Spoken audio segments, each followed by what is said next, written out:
வணக்கம். Welcome back to my channel Tamil quality inspection. இன்னைக்கு வந்து ஒரு புது வீடியோல உங்களலாம் சந்திக்கிறதுல ரொம்பவே மகிழ்ச்சி. இன்னைக்கு நம்ம டாபிக் என்ன? எத பத்தி பார்க்க போறோம் அப்படின்னா, என்கோனருக்கும், மோனோலுக்கும் என்ன வித்தியாசம்? அதுக்கப்புறம் எப்படி வந்து இந்த மெட்டீரியல் வந்து சூஸ் பண்ணணும்? இன்கோனல் இன்கோனல் எந்த இடத்துல சூஸ் பண்ணணும்? மோனல் எந்த இடத்துல சூஸ் பண்ணணும்? இது எல்லாமே வந்து இந்த வீடியோல வந்து பார்த்து தெரிஞ்சுப்போம். வாங்க வீடியோக்குள்ள போலாம். ஸோ நீங்க மோனல் பார்த்தீங்கன்னா, அதில டைப் பார்த்தீங்கன்னா, மோனல் 400, கே 500 இந்த மாரி டைப்ல இருக்கு மோனல். இன்கோனல் பார்த்தீங்கன்னா, இன்கோனல் 600, இன்கோனல் 625, இன்கோனல் 800 இருக்கு. இன்கோனல் 800 ஹெச்டி இருக்கு. இன்கோனல் 718 இருக்கு. சரிங்களா? ஸோ ஃபர்ஸ்ட்டு வந்து மோனலோட அந்த காம்போசிஷன் மேஜர் காம்போசிஷன் எலமெண்ட் என்னென்ன அப்படி வந்து தெரிஞ்சுப்போம். ஃபர்ஸ்ட்டு வந்து நிக்கல். நிக்கல் பார்த்தீங்கன்னா, 52 to 67% வந்து நிக்கல் வந்து இருக்கும். அதே மாரி காப்பர். காப்பர் வந்து 2வது மோஸ்ட் மேஜர் காம்போசிஷன் எலமெண்ட் சரிங்களா? 28லேருந்து 34% வந்து இருக்கும். அதுக்கப்புறம் small amount of other element இருக்கும். பார்த்தீங்கன்னா, iron, manganese, aluminium, silicon, sulphur, titanium and carbon. இது ஆஸ் யூசுவல் ஓகேங்களா? இன்கோனல்ல நீங்க பார்த்தீங்கன்னா, பேஸ் காம்போசிஷன் பார்த்தீங்கன்னா, நிக்கல் வந்து அதிகமா இருக்கு. 50%க்கு மேல நிக்கல் வந்து இருக்கு. அடுத்து குரோமியம் சரிங்களா? அதுக்கப்புறம் அயர்ன் இருக்கு. மாலிப்டினம் சில இதில இருக்கும். அது வேரி ஆகும். சரிங்களா? அதுக்கப்புறம் நீங்க பார்த்தீங்கன்னா, உங்களுக்கு வந்து அதர் எலமெண்ட் ஸ்மால் அமௌண்ட்ல அதர் எலமெண்ட் இருக்கும். உங்களுக்கு பார்த்தீங்கன்னா, அயர்ன் இருக்கும். சரிங்களா?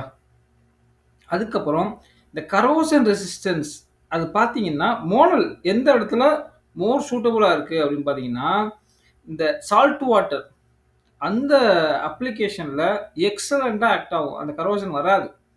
சரிங்களா? அதே மாரி நான் ஆக்சிடைசிங் ஆசிட். எந்தெந்த ஆசிட்லாம் வந்து ஆக்சிடைசிங் நடக்குதோ, ஆக்சிடேஷன் நடக்கக்கூடிய ஆசிட்ல இந்த மோனல் வந்து சூட்டபுளா இருக்காது. சரிங்களா? ஆக்சிடேஷன்னா ஒண்ணும் இல்ல. என்னன்னா, அந்த கெமிக்கல் ரியாக்ஷன் ஆக்ஸிஜனோட ரியாக்ட் ஆகுது. அந்த மெட்டல் வந்து ரியாக்ட் ஆகும்ல, அதுதான் வந்து இந்த ஆக்சிடேஷன். சரிங்களா? ஸோ இந்த இந்த மோனல் மெட்டீரியலுக்கு சில எபிலிட்டி இருக்கு. சரிங்களா? ஆ இந்த கரோஷன் வராம தடுக்கிறதுக்கு. சரிங்களா? எந்த மாரி அப்ளிகேஷன்னா சால்ட் வாட்டர், நான் ஆக்சிடைசிங் ஆசிட். இன்கோனல் பார்த்தீங்கன்னா, ஆக்சிடைசிங் அந்த ஏரியால எக்ஸலென்ட்டா வந்து ஆக்ட் ஆகும். கரோஷன் வராம அது பிரிவென்ட் பண்ணும். அந்த மெட்டீரியலுக்கு எபிலிட்டி இருக்கு.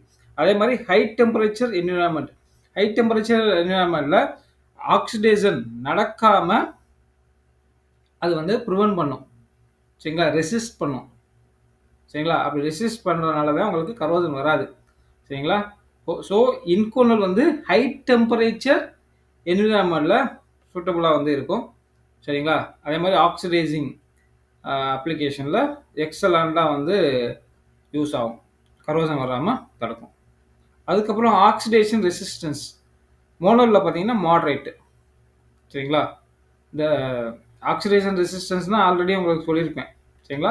ஆக்சிஜனோட ரியாக்ட் ஆகாம ஹை டெம்பரேச்சர் அப்ளிகேஷன்லயும் ரியாக்ட் ஆகாம அது ரெசிஸ்ட் பண்ணும். தடுக்கும். ஸோ அந்த மெட்டல். ஸோ அதுதான் வந்து ஆக்சிடேஷன் ரெசிஸ்டன்ஸ். மோனோல்ல பார்க்கும்போது மாடரேட்டா இருக்கு. இன்கோனல்ல எக்ஸலென்ட்டா வந்து இருக்கு. இத கம்பேர் பண்ணும்போது. அதுக்கப்புறம் டெம்பரேச்சர் ரெசிஸ்டன்ஸ். டெம்பரேச்சர் ரெசிஸ்டன்ஸ்னா ஒண்ணும் இல்ல. இப்போ வந்து டெம்பரேச்சர் வந்து இன்கிரீஸ் ஆகும்போது மெட்டீரியலோட ப்ராப்பர்ட்டீஸ் வந்து சேஞ்ச் ஆகும். சரிங்களா? அதோட மெட்டீரியல் ப்ராப்பர்ட்டி அந்த மெட்டீரியல் ப்ராப்பர்ட்டி வந்து சேஞ்ச் ஆகும். சம்டைம் வந்து டிகிரேட் ஆகும். சரிங்களா? So up to 500 to 600 degree Celsius வரைக்கும் மோனல் வந்து அதோட ப்ராப்பர்ட்டிய வந்து இழக்காது. சரிங்களா? மெட்டீரியல் வந்து டிகிரேட் ஆகாது. சரிங்களா? அது வரைக்கும் நம்ம வந்து யூஸ் பண்ணலாம். ஓகேங்களா? இன்கோனல் இன்கோனல் பார்த்தீங்கன்னா, கிரேட்டர் தென் 1000 டிகிரி செல்சியஸ். அது வந்து டிபெண்டிங் ஆன் த கிரேட். இப்போ இன்கோனல் 600 நீங்க பார்த்தீங்கன்னா, 982 டிகிரி செல்சியஸ். சரிங்களா? அந்த கிரேட பொறுத்து உங்களுக்கு இது மாறும். பட் இன்கோனல் காமனா பார்த்தீங்கன்னா, கிரேட்டர் தென் 1000 டிகிரி செல்சியஸ். அது வரைக்கும் நம்ம வந்து யூஸ் பண்ணிக்கலாம். அது வரைக்கும் எந்த ஒரு டிகிரேடும் ஆகாது. சரிங்களா? அதுக்கப்புறம் இந்த ஸ்ட்ரென்த். இப்போ வந்து நான் அனில்டு பண்றனால உங்களுக்கு வந்து ஸ்ட்ரென்த் நல்லா இருக்கும். கம்பேர் பண்ணும்போது மாடரேட்லேருந்து ஹை வரைக்கும் அதுக்குள்ள இன் பிட்வீன் வந்து அந்த ஸ்ட்ரென்த் வந்து இருக்கும். சரிங்களா? கே இதில பார்க்கும்போது K 500 high strength. Monal 400 compare பண்ணும்போது. பட் இன்கோனல் நீங்க பார்த்தீங்கன்னா, ரொம்ப ஹை ஸ்ட்ரென்த்து சரிங்களா? அதுக்கப்புறம் பிரிசிபிடேஷன் ஹார்டனிங் அந்த 718 அது பார்த்தீங்கன்னா, ரொம்ப ஸ்ட்ரென்த்தா இருக்கும். சரிங்களா? பிரிசிபிடேஷன் ஹார்டனிங் எதுக்கு பண்றோம் அப்படின்னு உங்களுக்கு தெரியும். உங்களுக்கு வந்து இந்த டிஸ்லொகேஷன பிரிவென்ட் பண்றதுக்காக. சரிங்களா? அதுக்கு தான் இந்த பிரிசிபிடேஷன் ஹார்டனிங் பண்றோம். ஸோ இது பண்ணும்போது ரொம்ப ஸ்ட்ராங்கா, ரொம்ப ஹார்டா வந்து இருக்கும். அதுக்கப்புறம் ஒர்க் ஹார்டனிங் அப்படின்னா என்ன ஒண்ணும் இல்ல. கோல்டு ஒர்க்கிங் ப்ராசஸ் தான் வந்து ஒர்க் ஹார்டனிங்.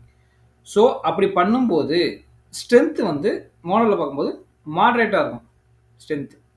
ஹார்டனிங்கா ஸ்ட்ரென்த். வின்கோனல்ல நீங்க பார்க்கும்போது ரொம்ப ஹையா இருக்கும். அதே மாரி ரொம்ப ஹார்டா இருக்கும். ஸோ மிஷின் பண்றது ரொம்ப டிஃபிகல்ட்டா இருக்கும். சரிங்களா?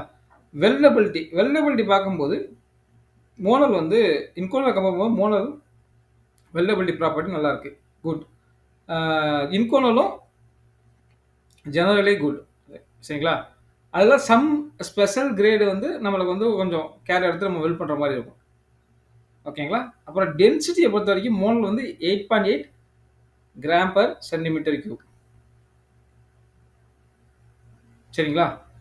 இப்போ வந்து அந்த ஒரு வேல்யூம் பர்ட்டிகுலர் வேல்யூம்ல எவ்வளோ அமௌண்ட் ஆஃப் அந்த மாஸ் வந்து பேக் ஆயிருக்கு. அதுதான் வந்து டென்சிட்டி. Mass by volume. ஓகேங்களா?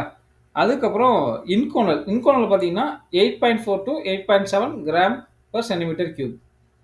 ஓகேங்களா? அதுக்கப்புறம் காமன் என்விரான்மென்ட். எந்த மாரி என்விரான்மென்ட்ல மோனல் வந்து அதிகமா யூஸ் பண்றாங்க பார்த்தீங்கன்னா, மெரைன் அப்ளிகேஷன்ல நீங்க பார்க்கலாம். Chemical, oil and gas. Inconel பார்த்தீங்கன்னா, ஹை டெம்பரேச்சர் ஃபர்னான்ஸ். சரிங்களா? நீங்க பார்த்தீங்கன்னா, இந்த சென்சார்ஸ் அந்த தெர்மோகப்பிள் சென்சார்ஸ்ல அதிகமா யூஸ் பண்ணுவாங்க. அதுக்கப்புறம் நியூக்ளியர் என்விரான்மென்ட்ல, அதுக்கப்புறம் ஏரோஸ்பேஸ். அப்புறம் வந்து எந்தெந்த ஏரியாலலாம் வந்து கரோஷன் வராம, அதே மாரி உங்களுக்கு வந்து பெர்ஃபெக்ட்டா சூட்டபிள் ஆகும் இந்த மெட்டீரியல் பார்த்தீங்கன்னா, மோனல் பார்த்தீங்கன்னா, salt water, hydrofluoric acid, caustic solution. இன்கோல பார்த்தீங்கன்னா, ஆக்சிடைசிங் ஏஜென்ட், எக்ஸ்ட்ரீம்லி ஹீட், அப்புறம் ஹை பிரஷர் ஸ்டீம் இதுல எல்லாம். காஸ்ட் வைஸ் பார்த்தீங்கன்னா, இன்கோனால கம்பேர் பண்ணும்போது மோனல் வந்து லெசர் பிரைஸ் தான். பட் காஸ்ட் வைஸ் பார்த்தீங்கன்னா ஹை. அதுக்கப்புறம் இன்கோனை வந்து மோனலில் கம்பேர் பண்ணும்போது ரொம்ப எக்ஸ்பென்சிவ். சரிங்களா? மிஷினபிலிட்டியை பார்த்தீங்கன்னா, இன்கோனலில் கம்பேர் பண்ணும்போது மோனல் ஈஸியாக நம்ம மிஷின் பண்ண முடியும். பட் இன்கோனல் பார்த்தீங்கன்னா கொஞ்சம் ஹார்டாக இருக்கும். மிஷின் பண்ணும்போது டிஃபிகல்ட்டாக கொஞ்சம் இருக்கும். ஓகேங்களா? அதுதான். இந்த வீடியோ வந்து உங்களுக்கு பிடிச்சிருக்குன்னு நினைக்கிறேன்.